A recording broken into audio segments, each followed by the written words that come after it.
welcome to episode 173 of the Duke Basketball Report podcast. It is Monday night, November 18th, 2019. The Duke Blue Devils men's basketball team is number one. We are going to have a lot to say about that. I am your host this week, Sam Klein. I am coming to you, as always, from Durham, North Carolina, home of the Blue Devils. I am joined, as usual, by Jason Evans in Atlanta. Jason, hello. Is your internet back? So here's the deal with my internet. I am in my friend Josh Tolchin's house. Josh went to Duke. He's a big Duke fan, and my internet still not working. AT&T Uverse, I hate you. I hate you with a passion, AT&T Uverse. But Josh has loaned me his internet. I'm at his house, and everything is fine for the moment. We will we'll hope to wrap this up quickly, given the imposition that you are causing on your friend. Donald Wine is usually with us. He is in the Cayman Islands this week. Anyway, we have a bunch of recordings from him that we are going to play throughout the show. So I want everyone out there to recognize that Donald is leading the life we all wish we were leading. Yes. Which is that every so often he goes, I'm going to go travel with the sports team. I'm going to go travel with the men's soccer team or the women's soccer team, and I'm going to go to the Cayman Islands. He works darn hard when he's not traveling with the team, so he can afford to do that, but he is in the Caymans, and that is way cooler than being in your friend's house in Atlanta. Yeah, so Donald, why don't we just throw it over to pre-roll Donald. Donald, why don't you tell us about being in the Caymans? Hey, Sam and Jason, I am here in the Cayman Islands, of all places, for the United States men's national team game on Tuesday night against Cuba. I've been here for a few days, taking in some R&R and just kind of enjoying life, sort of unplugged. I know we've been communicating about how we were going to do this, and I just wanted to record a little something for these games so that you guys can go ahead and keep the party going in my absence. So I'm sorry I'm not there in person, but once again, I'm here on vacation and loving every minute of being here in the Caymans, but missing this week's episode with you guys. But hopefully I know you guys will pick up in my absence. All right, so we will be throwing it to Donald periodically. Just remember that he can't react to us because he recorded all of this stuff a few hours before we got online. So we are going to run through the results from the basketball team this week. We will preview the coming week's basketball games. We will also briefly talk about the football team. Oh God. We'll make sure to keep that short. The season is mercifully coming to an end soon in a couple weeks. But in the meantime, we do have to talk about as I said, the number one Blue Devils. Before we do that, we of course wanted to thank our sponsors, as always. Bird Campbell, PA. Bird Campbell with law offices in Florida and Texas. For all of your business legal needs, contact Bird Campbell at byrdcampbell.com. Bird Campbell means business. So to business. Duke went 2-0 this weekend, and I think we somewhat predicted the relative nature of these two games, but I think both of them were more extreme perhaps than we expected. So in the first game, it's kind of crazy, you know, in the first game of the week, we told you that Duke would crush Central Arkansas going away. And oh boy, they did that. 105-54.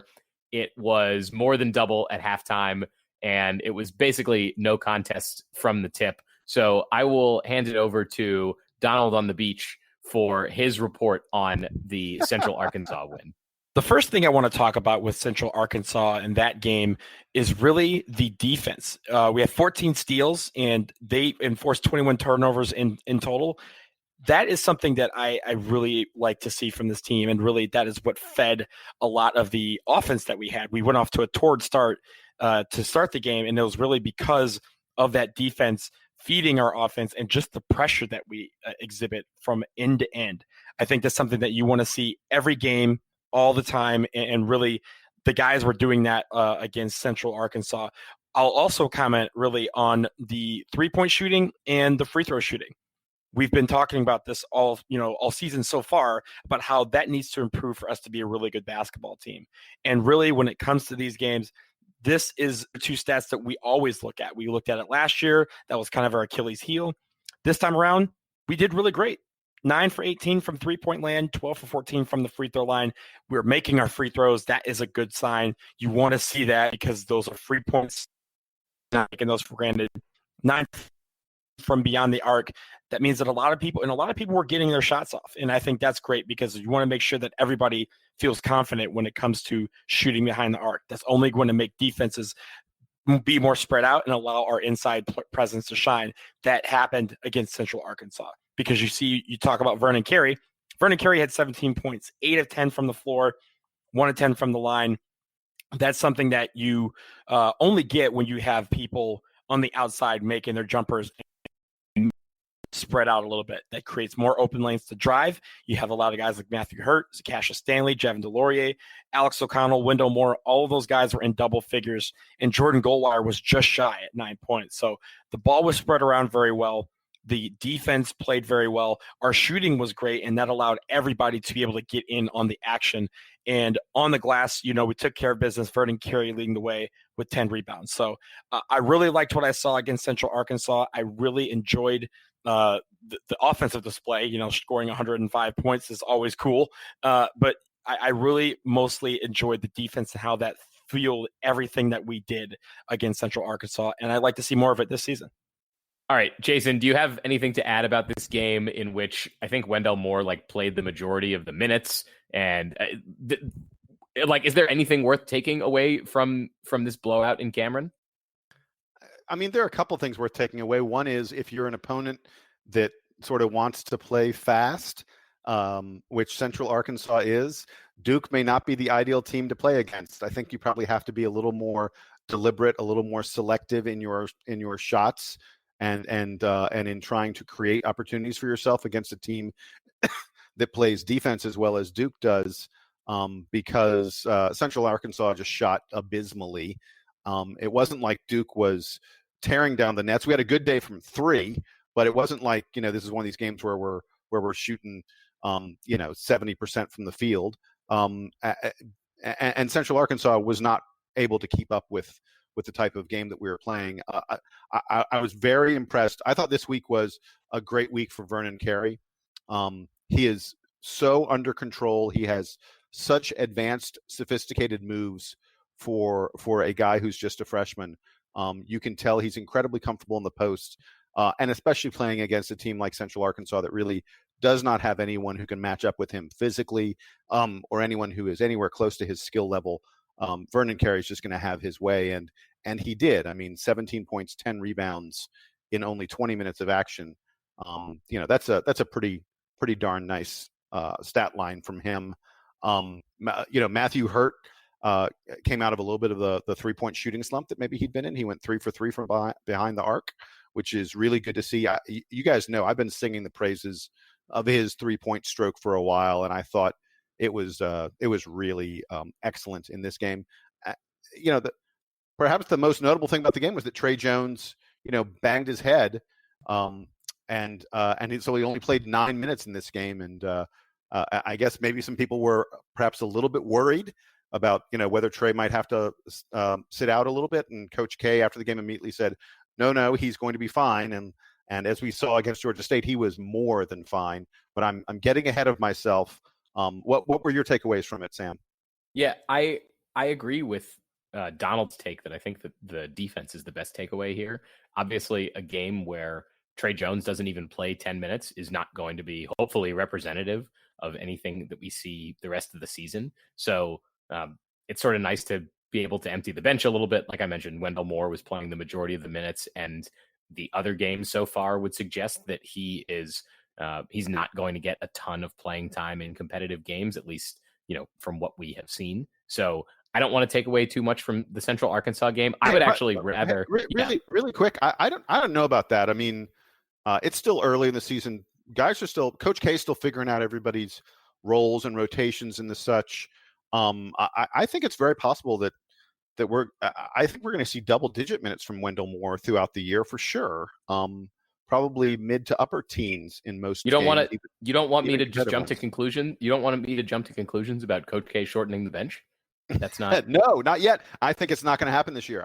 I keep on saying I think it is not going to happen this year. 9 or 10 deep every single game. I'm telling you. Look, this is one of those things where maybe we have to look up in mid-January and see how that's going because obviously Duke has a couple more somewhat competitive games coming up prior to the holiday break, but not a ton. So there are going to be more of these Central Arkansas, I think, than there are going to be Georgia States and Kansas's, which is a sentence that I don't think anyone has ever said about college basketball. Right.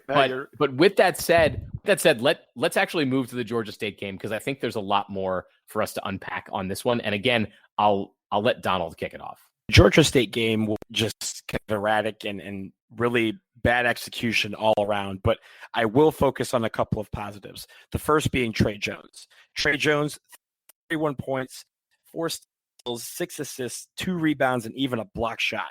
He was all over the place. He really led the team on offense, and when we needed something, Trey Jones was there to have it for us. That is the kind of leadership you expect to see from your captain and your floor general, and really that's the positive that I'm looking at right here when it comes to this game in particular. Vernon Carey had 20 points and 14 rebounds. He was 6 for 11 from the free throw line and 7 for 14 from the field. Those are the 2 guys that were in double figures. Everyone else was in single digits and really didn't have a great game offensively. Defensively, I will point out that we had 58 rebounds, including 30 of them, a mind-boggling 30 of them being on the offensive glass. That is unheard of. That is a stat that you probably won't see again in college basketball this season. 30 offensive rebounds, 58 in total. That is where we excelled because obviously we had a lot of shots. We had a lot of chances to get second chance points, third chance points, fourth chance points, and down the line. But also on defense, we had to clear out them and get points in the paint. We had to clear them out and get on the run to get our lead back and also just to put them away at the end. So that is what I'm looking at when it comes to this Georgia State game. We're the number 1 team in the country now, and we can't have games like this anymore going forward because everyone's going to be giving us their with Cal on Thursday night in New York City during the 2K Classic. So if we're going to be bad on offense, at least with the execution, our defense has to be there. Our defense has been there so far this year, but really we need the shooting to recover. It was great against Central Arkansas, but it was not against Georgia State. We need to get the Central Arkansas game back and get that shooting team back in the gym so that come Thursday against Cal, we're a much better team offensively. 7 for 28 from three-point land is not going to do it. We're going to have to do better than that, or at least take fewer shots and be more efficient on offense with our offense. 25 for 73 from the total floor, 34%. That's not going to get it done. We want to be more towards 50%. If we do that against Cal, we'll be a much better basketball team and one that is going to win. But we have to do that on Thursday night. We have to get this game out of the rear view. Now we're the number 1 team in the country. We need to start playing like it. All right. So we have his take. Jason, Trey Jones was back in this game. He didn't miss a second. And honestly, it seemed like Duke needed him out there because right up until the end of the game, it seemed like Georgia State was keeping it competitive. It was only a 2-point game at halftime. What was going on in Cameron this weekend? So I feel like this was one of those games, and maybe I'm wrong and others will have a different take. To me, this is one of those games. I feel like Duke has one of these every year where I look up at the score at various points, around halftime, maybe even into the first few minutes of the second half, and like the opponent is right in there. And yet I'm not even mildly worried because it's abundantly clear to me that Duke is the better team, that they're going to figure out a way to come away with a victory, probably not the typical 25 to 30 point victory that you might expect, but on the other hand, I don't think it's a game where it feels like Duke is going to be scrambling in the final 3 minutes to get their win, and that's sort of what happened with this game. Georgia State hung in there very nicely. I thought they executed well. They played hard, but Duke was just too big and athletic. The rebounding is so that they're twin stories of this game. There's of course Trey Jones taking over for a few minutes in the second half. He scores 10 points as part of a 13-0 run that Duke goes on. And he went 4 for 8 from 3 in this game. Yeah. Trey Jones went 4 for 8. I'll tell you what I loved. I was looking at Trey Jones' shot chart. Folks, if you go to ESPN, you can look and click on the play-by-play button. You can isolate individual players' shot charts to see where they took shots. And we know, Jason, that is one of your absolute favorite things to do. Thank you. Yes, it is. I love the Trey Jones shot chart in this game because it's 3-pointers, most of which he was wide open on, and he's 4 of 8, which is I'll take that any day of the year from Trey Jones, from anybody who's shooting long distance. That's a great percentage. Every other shot he takes is in the lane. I mean, a couple of them are sort of, right on the elbow kind of stuff, but kind of those like pull up floater type shots that he likes to take, which he's great at. I mean, that's a shot that he's going to hit a lot of the time. I thought he did a fabulous job of finding his spots, finding his way into the Georgia State defense. Georgia State is not, the difference in Georgia State and Central Arkansas was abundantly clear from watching the game. Georgia State is the kind of team that is probably going to contend for a conference title and a spot in the NCAA tournament. They're a team that's made the NCAA tournament multiple times in recent years. So, this is not a wretched opponent that we're playing. So I thought Trey Jones is one of the big stories. And the other big story has to be Duke's rebounding. I mean, Duke got 58 rebounds in this game, including 30 offensive rebounds. According to Duke's sports information department, it is the most offensive rebounds of any team in Coach K's 40 seasons. We out-rebounded them 58-32, and even though we couldn't shoot, we were only 34% from the field, we had so many offensive rebounds that it allowed us to, like I said, I feel like even though the score looked like it was really close, I wasn't all that worried. It felt to me like if we really needed it, we were going to be able to do it. Do you disagree? Were you concerned? I mean, it's on the one hand really awesome that Duke was able to control the glass so hard. I do think that it's concerning that we can out rebound a team by that much and only win by something like 10 points. I mean, that's something that I'm sure they are getting their butts kicked about this week in practice, because Coach K doesn't normally, maybe with some of these overmatched opponents, but when we get into ACC play, Duke isn't usually the team that's out rebounding by a lot to win the game. I think the last few years, even when we've had good rebounders, the overall team rebounding has not been as good as some of the other top opponents in the ACC, thinking about the Virginias and the North Carolinas. So this is not a formula that Duke is usually able to rely on for wins. Now, we've talked about how this team, the makeup is just different. As you said, the bench could be a lot longer. There are more guards on this team that are able to rebound. And, you've got guys like Alex O'Connell who seem like that, he's athletic and likes rebounding. Cassius Stanley appears to be the same way. So it's not a usual formula for Duke. So a little bit of that is concerning because I just don't know that Coach K has coached a team like this before. But, it works. So, unclear if this is going to work against Michigan State, right? Yeah. So I'll say something really interesting to me about the rotations. We've talked a lot about the bench and how deep Coach K is going to go and things like that. Do you know that among sort of that cadre of wing players, Cassius Stanley played the most minutes? Not a surprise there. He's clearly established himself as the best of those wing guys early in the season. But the guy who played the second most wing minutes was Joey Baker with 15. He had more than Alex O'Connell. He had more than Wendell Moore. He had more than Jordan Goldwire, even though Jordan Goldwire was called on. Wrong game. I was thinking of Jordan Goldwire replacing Trey Jones. That was the earlier game. No, in this game, though, where Jordan Goldwire wasn't playing point guard because Trey Jones was playing it the whole time, Joey Baker, of all those guys who are sort of vying for the wing minutes, Joey Baker had the most of any of them. And coming into this game, everyone would have said, oh, in a close competitive contest, Joey Baker's 10th man on this team, he's probably not going to get as much time. Lo and behold, here's Coach K playing his 10th man for 15 minutes of the game. So I continue to say, I'll go back to something I said earlier, this is going to be a different Duke team than you've seen in recent years. This is a team that's going to go deep. And by the way, one of the reasons Joey Baker was playing was because he was actually hitting his shots more than the other guys were playing on the wing. Alex O'Connell was 0 for 3 on the game. Jordan Goldwire was 0 for 2. Wendell Moore was 1 for 5.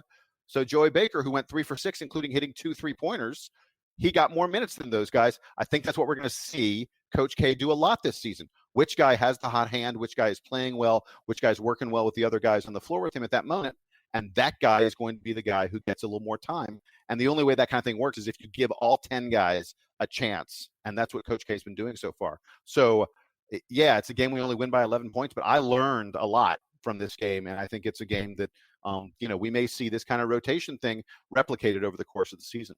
I think you're going to see Coach K experimenting a lot with guys early in the game, like trying to get shots around to different players and using Trey Jones to facilitate that, to see by the time the second half comes around who's got it tonight and who doesn't. And there will be nights where it's Joey Baker, like it was on Friday. There will be nights perhaps when it's Cassius Stanley, or nights when it's Alex O'Connell or Wendell Moore or Jordan Goldwire. Any of these guys are capable of having a great game, and it's a matter of figuring out sort of who's on that night. And that's one of the challenges, of course, with having the big rotation, is that you can't give all of them 15 minutes in the first half to see what that looks like.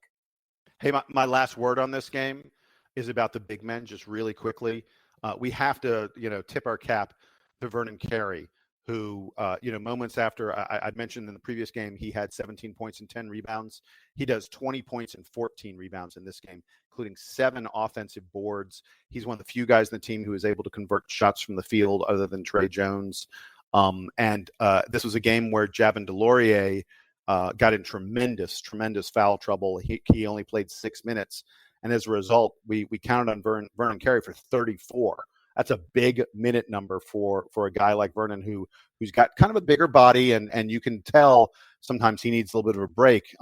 So I really thought he was outstanding in this contest, and he's the guy who set the tone on the offensive glass that keyed those 30 offensive rebounds, the record-breaking 30 offensive rebounds for Duke.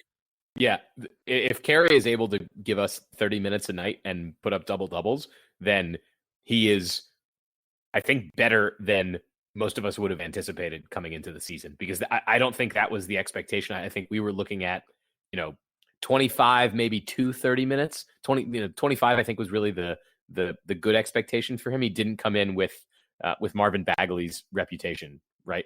And I think we would have pegged him for about, maybe 14 and 8 for his numbers. If he's putting up, which would have been great, by the way. Yeah. If he's putting up.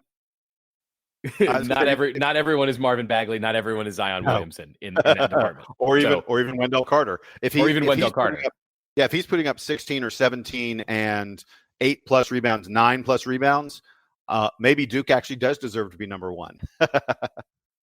There we go. All right, Jason. Anything more to add on the games from last week? No, other than to say, I think we're probably not quite as good as we were against Central Arkansas, winning by 50 points, and we're not as bad as we looked beating Georgia State by 11.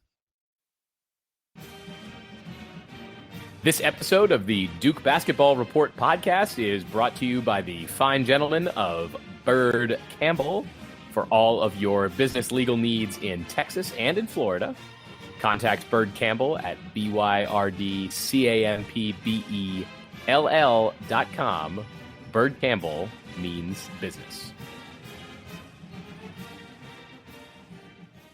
So with those two sort of surprising games out of the way for Duke, we're looking ahead at some major conference opponents this week in the 2K Empire Classic or something or other. It's one of these early season tournaments that Duke is playing in, but the games, most importantly, are in Cameron North. Duke travels to Madison Square Garden on Thursday night to take on the Cal Bears. And then Friday night, assuming that things go as expected, on Thursday, Duke will play the winner of the Texas Longhorns and the Georgetown Hoyas. I think we expect that to be a Duke-Texas game, a rematch of the famous 2005 number 1 versus number 2 game.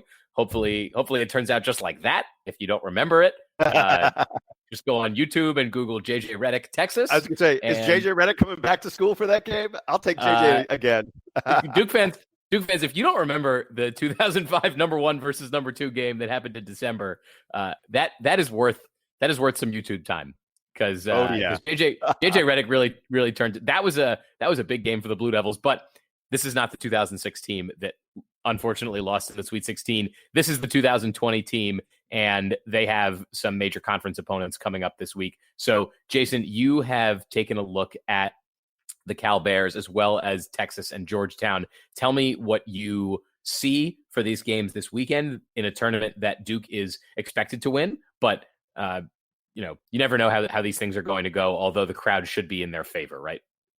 Yeah, playing in New York. I mean, this is Madison Square Garden to some extent is Duke's home away from home. It's one of a couple home away from homes that we have where we traditionally do very, very well. Let me start with Cal. Sorry. Cal is a very deep team.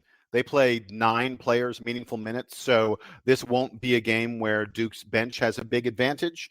Cal has 5 different guys who average double digits, but the main player that you need to watch out for, the guy who is their leader, is sophomore guard Matt Bradley.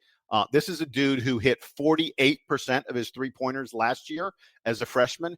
And this year, he's even better. He's hitting over 50% of his threes this year. He's shooting a lot more threes than he did a year ago. As a result, his scoring average is going up. His past 2 games, he attempted 7 three-pointers in each one of those games. We cannot leave this guy alone, or he has the potential to shoot us out of the building to some extent. Cal's been pretty efficient on offense thus far. They've been good at getting shots, either three-pointers or shots that they can make pretty easily. And that's been the hallmark of all their wins thus far. But they haven't played anyone notable. They haven't played a single team that's close to being in the top 100 in any of the, computer rankings, Ken Pomeroy, anything like that. And it feels like even though Cal has done well to be 3-0, they're playing a game right now, and we'll see, how it goes. We can't comment on that because it hasn't happened, doesn't happen until for about another hour from now. But most of the experts, most of the computers look at this game and they see Duke as a pretty solid favorite. Cal, even though they've done nicely against these bad opponents, it just doesn't look like they have the kind of players that can compete with Duke. Most of the experts are saying that Duke's going to win this game by 12 to 14 points, somewhere in that kind of ballpark. So, competitive. It's not like we're going to blow the doors off of them in all likelihood, but it doesn't feel like Cal's the kind of team that's going to be able to stay with us over the course of an entire game. And as good as Matt Bradley is, I certainly like Duke's chances with Trey Jones guarding him. Trey, obviously perhaps the best perimeter defender in all of college basketball.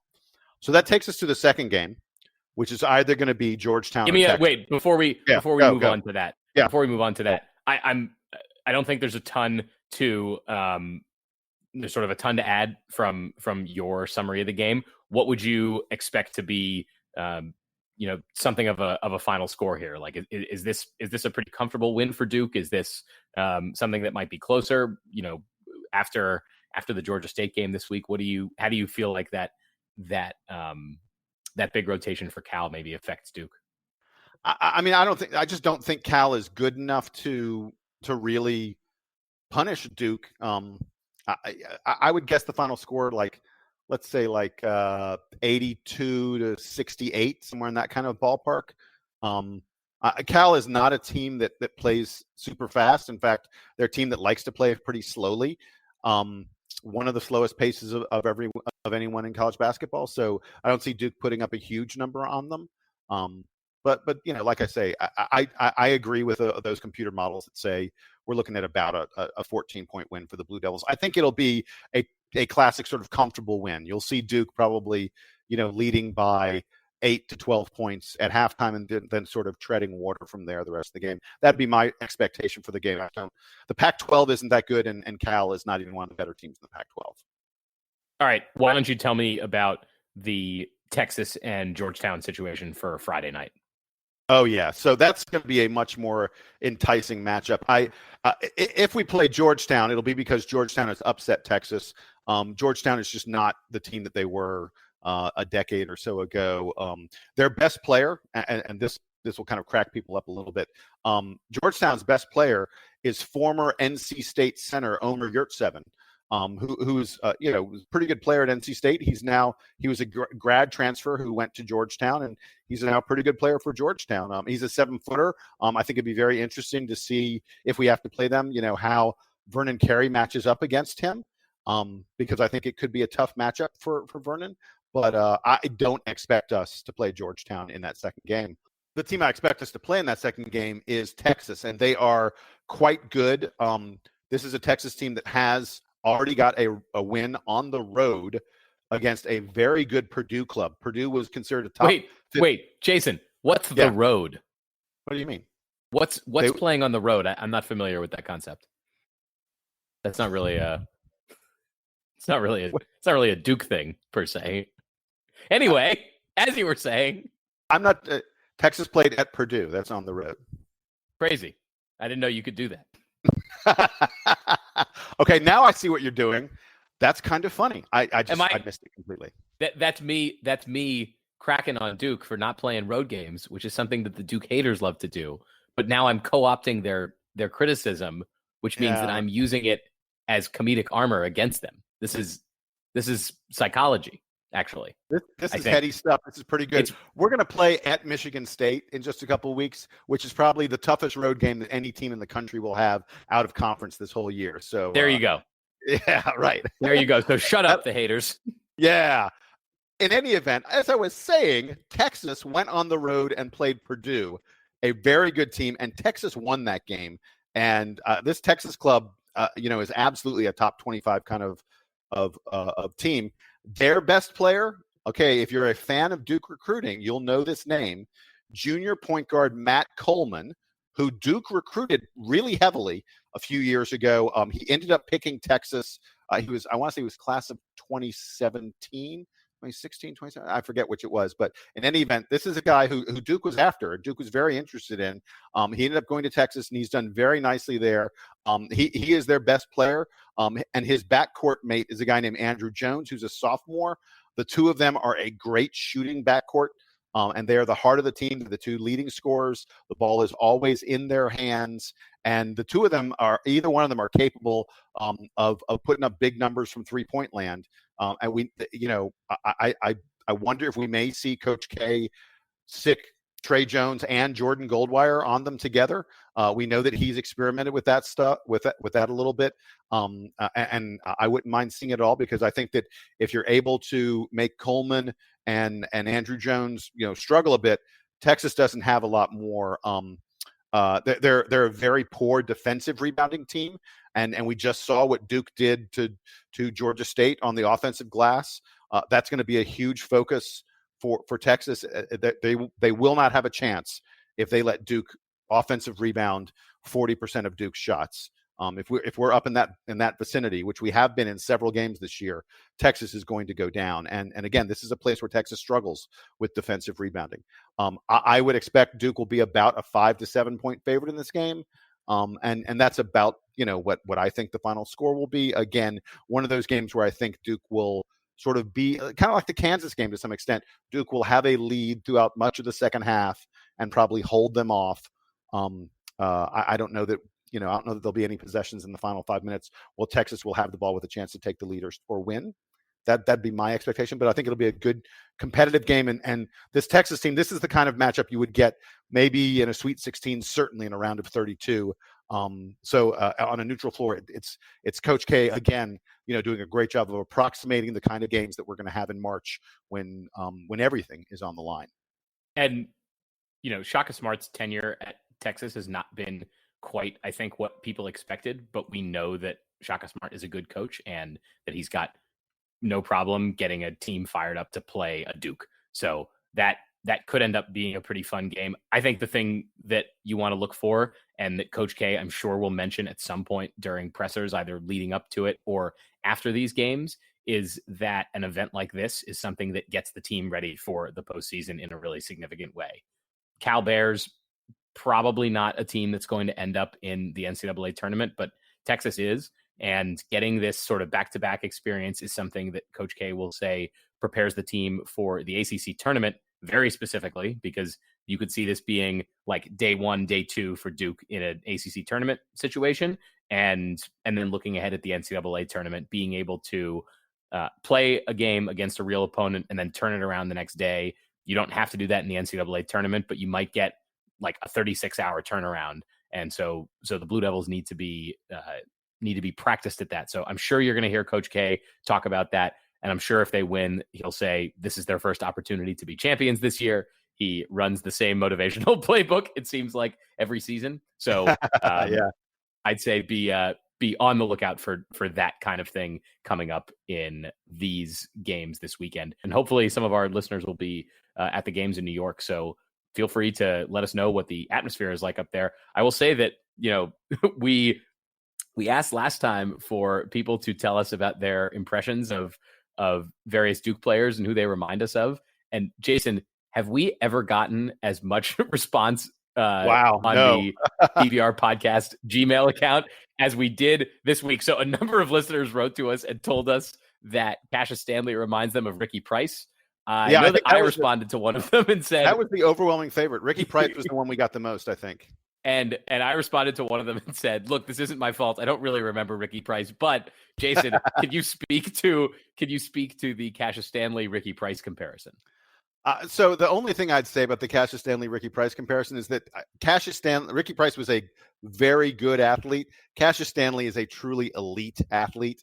More of an athlete, in my opinion, than Ricky Price was. I feel like Ricky Price was a little more skilled, in terms of his own shot creation than Cassius Stanley is. Cassius Stanley he uses his quickness. He uses a little bit of brute strength.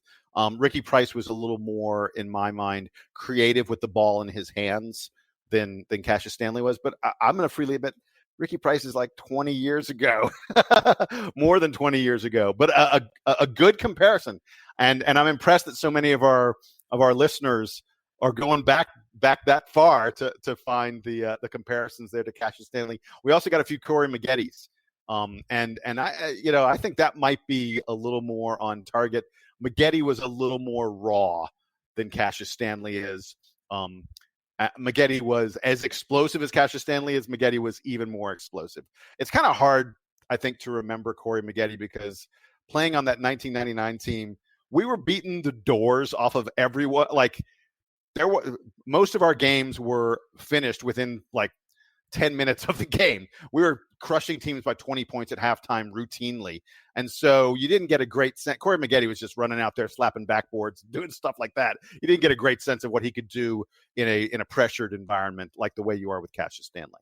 Yeah, I like hearing about all this stuff. It's fun, and it'll probably encourage me to go watch some old Duke tape from the 90s because everyone loves watching Duke tape from the 90s, right? I mean, that's a real pastime. All right, we will move quickly to an unfortunate topic, which is the state of the football team.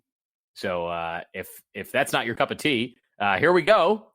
Duke got so I pulled up my notes from last week from the Notre Dame game, and all I had written was Duke got housed by Notre Dame at Wallace Wade Stadium. So I just selected Notre Dame, crossed it out, and I wrote, and I now in my notes it says Duke got housed by Syracuse at Wallace Wade Stadium. It was 49-6. The Blue Devils couldn't really move the ball. Pretty much nothing was working except our holder apparently is very good at holding the ball. But that's that's about all we can say for that. Duke's now 4-6 on the season and staring at a final two games of Wake and Miami that are both totally losable given the state of the team right now, and that Wake Forest has been surprisingly one of the better teams in the ACC this season. So, Jason, what give me one reason, I guess, for hope that Duke is making a bowl game this year. Am I allowed to pass? That's on it. That? I mean, I don't know. That's it. You want hope? Okay, here's hope. We have 2 more games remaining, and if we win both of those games, we will go to a bowl. So that's your hope. I mean, we just lost 49-6 to a team that hadn't won a single ACC game. They were 0-5 in the ACC prior to this game, and they beat us 49-6. This Duke team, we can't hold on to the ball. I mean, there's just too many turnovers. I think I saw someplace that Quentin Harris. I could be wrong. I'm not certain. I believe I read that Quentin Harris leads all Division I players in turnovers this season. That's not good. That's not good. If your quarterback's going to lead the country in a statistic, you don't want it to be in combined interceptions and fumbles. But I believe, and someone please feel free to correct me if I'm wrong. I think I heard that Quentin Harris has more turnovers than any other player in Division I football this year. I wouldn't be surprised if that, there are certain stats that you hear them, you go, wow, that's shocking. There are a lot of you out there listening to me right now who are probably going, yeah, no, I'm not surprised at that at all. Look, Quentin's doing his best. I think there's just a simple reality, in what Duke has on offense. We can't rush the ball. We averaged less than 3 yards per rush. We can't throw the ball. We averaged less than 4 yards per pass, which is just atrocious. And Syracuse almost rushed for 300 yards in this game. You're not going to stop anyone when you do that. You're not going to win when you can't move the ball, and you're not going to win when you can't stop the other team from moving the ball on the ground. 49-6 to Syracuse. It's shocking. It feels, I tell you, it feels like the jump pass from our running back to North Carolina's former quarterback that ended the Carolina game. It feels like that broke this team, and that they haven't really had anything since then. It's so strange because Duke was able to bounce right back after the expected Alabama loss at the beginning of the season that we were all in attendance for. Duke bounced right back from that game and delivered two really convincing wins against, worse opponents, but was still able to do it. So I think we thought for a few weeks there that Duke was going to be this resilient, incredible team. And then, the back half of the schedule showed up. And like you said, I agree with you that that crushing North Carolina loss may have just taken the wind out of this team's sails. And here they are. Now, I don't know what Duke's APR situation is this year. So perhaps there's an opportunity to go 1-1 the rest of the year and sneak into a bowl game. But I'm sure that that's not what the team is looking for. I agree that I'm surprised, given how poised and in control Quentin Harris was early in the season, that he's now sort of reverted back to being the lower end contributor. I think that we expected coming into the season. We talked about how this Duke team wasn't expected to make a bowl game, that Quentin Harris was a little bit of a placeholder, given that he was, a fifth-year senior, getting his first time to really be the starter, having backed up Daniel Jones all those years. But yeah, I guess it's just the heightened expectations of early in the season when he did seem to be rounding into form, and here we are. But it's a bummer that it ended up like this. But hey, 2 games to go. Perhaps Duke figures out a way to turn it around. Although, who knows? It's not impossible. It's not impossible. It's not impossible. But and Wake and Miami are not. It's not like we're playing Clemson. No. These are teams that we are capable of beating. But boy, the past few weeks, we've just been destroyed the past 2 games. Like literally, it has been non-competitive. It would be a really surprising turnaround. I'd love for it to happen, but it would be a surprising turnaround. Let's put it that way. At least our basketball team didn't lose to something called Evansville, right? Ooh, boy, yeah. I don't think we have to harp on it. It's no need, but I don't know if you saw that, but Kentucky lost to Evansville, and I don't know where that is. So, so really quick, it has nothing to do with Duke football, but that Kentucky loss, one of the things I admire about Coach K is that I feel like even though he has all these freshmen, for the most part, Coach K avoids a team that that is just so up and down that you can't figure them out. I mean, literally Kentucky beat Michigan State the other day. Then they lose to Evansville. I don't know if you saw it, but tonight they almost lost to Utah State. I mean, this was a really, really close competitive game, and they managed to pull it out at the end. Kentucky did. But, I mean, this Kentucky team looks like they could beat anyone and they could lose to anyone any given night. And it's kind of nice that here we are at Duke, and we don't have a situation like that because we've got a guy in Coach K that makes sure we are putting our best foot forward, or at least close to our best foot forward every single night, and we avoid the truly embarrassing losses. I'm sure someone's going to write to us now and remind me of some embarrassing loss we had. I don't know. We did lose to Lehigh that one time. That was annoying. The NCAA tournament, they had CJ McCollum. All right, well, whatever. It was also before the podcast, so yeah, doesn't count. Yeah, it doesn't count. All right, Jason, why don't you finish us off here with parting shots? What do you have for me this week? So as we mentioned at the top of the podcast, the Blue Devils are the number one team in the nation again. And again is definitely the way to think about it. Duke sent out a little press release that talked a bit about Duke taking the number one spot in the polls, in the AP poll specifically. Duke has now been the number one team on the AP polls 143 different weeks. That is more than any team in NCAA history. Sam, I'm going to give you a quiz. Do you know who number two? Guess who the number two team is in terms of weeks at number one? I'm going to have to guess UCLA. You're good. You are correct. UCLA with 134 weeks at number one. Duke 143. We have more than them. And when was the last time UCLA was number one? It's got to be during the Kevin Love years or Russell Westbrook. I'm not even sure if they made it they may have at some point in there. I don't have that off the top of my head. It's been a while. By the way, they did have Lou Alcindor at one point. I've heard of him. He changed his name. I'm not sure if you heard about that. Ooh, what? No. Yeah. So another great stat in this. I mentioned Duke has been number one 143 different weeks. The rest of the schools in the ACC combined, every other ACC school combined, has been number one a total of 147 weeks. So if Duke can hold on for a little bit, we will have been number one more than every single one of our rivals combined. I think that is truly amazing. Which includes North Carolina. It does include North Carolina. I'm about to get to North Carolina. Coach K has now been ranked number one at some point in 20 different seasons. That's absurd. That's like a joke. That's a crazy number. Guess who the number two is? There's a tie for second place. Sam, quit trivia time again. Who is number two in seasons in which their team has been number one? Of teams in the ACC? No, of everyone in history. All teams. Oh, let's see. Seasons in which their team has been number one. I'm going to guess. I mean, you have to go with one of the Blue Buds, right? So it's got to be Kentucky. I'm looking for coaches. Oh, coaches. This is Coach K's been number one 20 different seasons. There's a tie for second place. I'm going to guess. Well, okay. So if it's coaches, then Rick Pitino? Nope. Ooh, okay. What about, I guess, John Calipari, because we talked about him? Nope. All right. Dean Smith?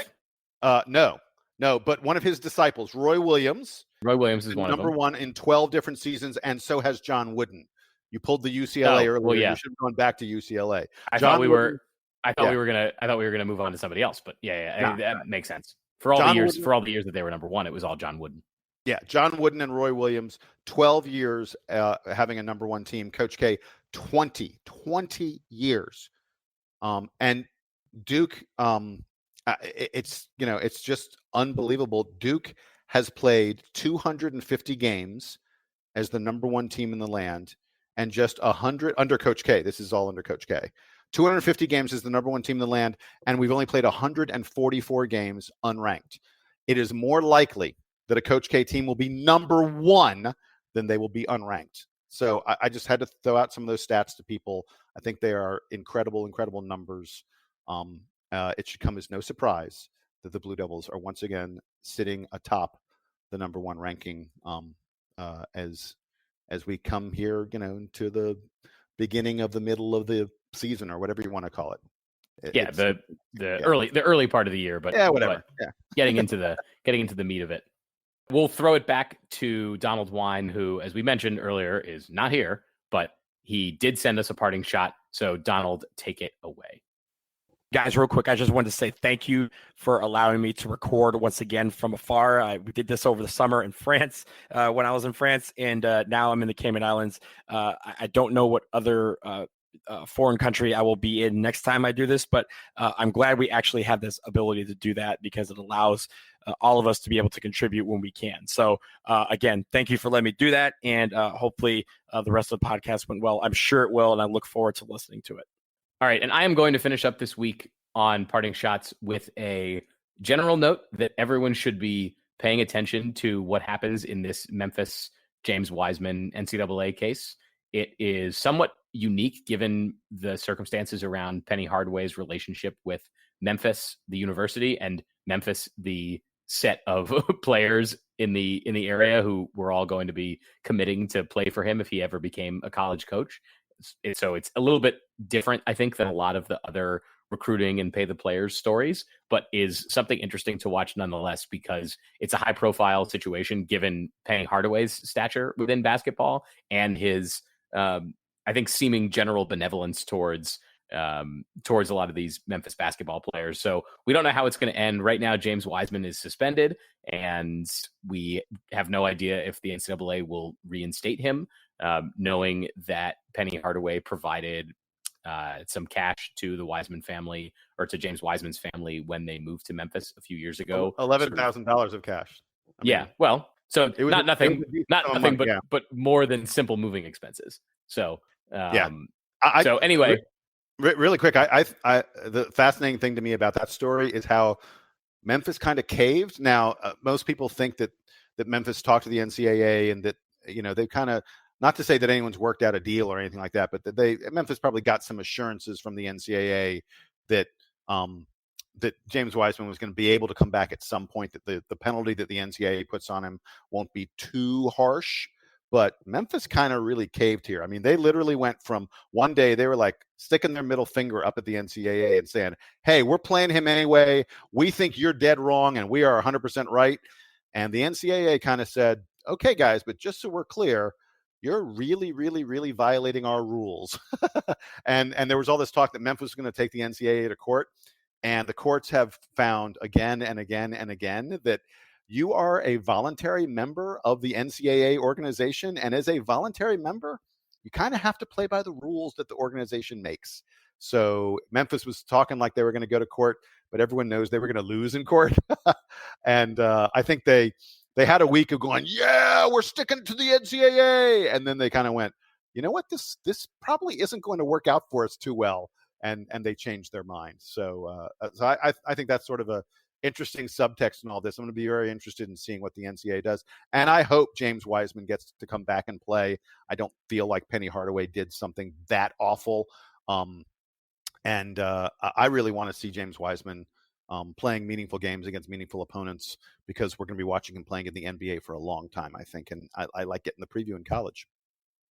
And special, I guess, for the upcoming Thanksgiving holiday this week, Jason Evans, of course, is our resident movie expert here on the Duke Basketball Report podcast. Among other things, he is renowned across DBR for his movie expertise. So, Jason, you told me ahead of time that you had some movie recommendations for folks headed into the unbearable holiday with their families. So, tell us how to avoid spending time with family next week. Yeah, so there are two films that I saw just in the past several days that I think they're coming out at Thanksgiving, and I want to tell all of you out there, please go see these two movies. The first one is called A Beautiful Day in the Neighborhood. This is the story with Tom Hanks playing Fred Rogers, Mr. Rogers. Just so you know, the film is not a biography of Fred Rogers. It is, in fact, it is almost more about this reporter who's doing a story on Mr. Rogers than it is about Mr. Rogers. But every single second that Tom Hanks is on screen is absolutely magical in this film. And the amazing thing about this movie, and I'm telling you folks, go see it. Some films out there, a lot of them, they like to thrill you. They like to make you laugh. Maybe they like to quicken your pulse or something like that. Maybe they like to make you cry or feel romantic.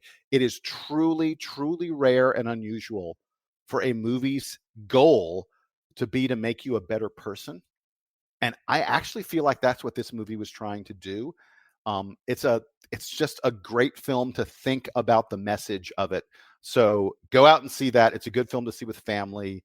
I think it's a wonderful picture. But then the one I'm really recommending, every single person listening to my voice, go see Rian Johnson's Knives Out. The film stars Daniel Craig. Chris Evans is in it. It's got Jamie Lee Curtis, Don Johnson. It's got a really wonderful cast. This is a murder mystery in the Agatha Christie kind of vein, but Rian Johnson loves to sort of take the traditional, he takes movie styles and he turns them on their ear in a way you wouldn't expect. And this movie does that exact thing. It is as much fun as I've had in the movies all year. It is as funny as any film I've seen at the movies all year. Don't be spoiled. Don't find out too much about it. I haven't given you anything that will spoil anything for you. Please just go see this film. You will adore it. I loved it. It's certainly a contender to be at the very top of my top 10 best list for this year. Knives Out. Sam, once you see it, I want you to come back on the podcast and tell everyone how much you loved it, because I guarantee you are going to love it. Yeah, I am just about the worst movie-going person of the like community of people who also listen to podcasts. I see approximately one movie per year in theaters. It's just so. This is what I would say to you: if you're going to see one movie this year, Knives Out is that movie. All right. Well, we'll see if I can find time in my busy business school schedule of second year to get to the movies.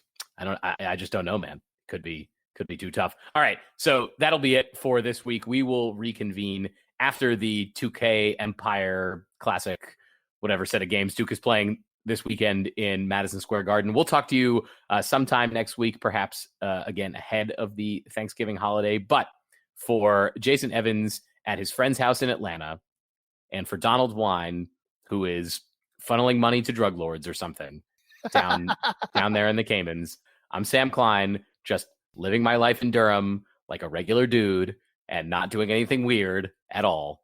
And this has been episode 173 of the Duke Basketball Report podcast. You can email us at dbrpodcast@gmail.com. You can hang out with our sponsors, Bird Campbell, by checking them out at their website, birdcampbell.com, which we tell you about every week. And I think that's all the outro stuff that we have to do, right, Jason? Am I missing anything? No, you got it. All you have to do is tell the Duke band to take us home. All we have to do now is say, guys, do it along with me. Ready? Duke band, take us home.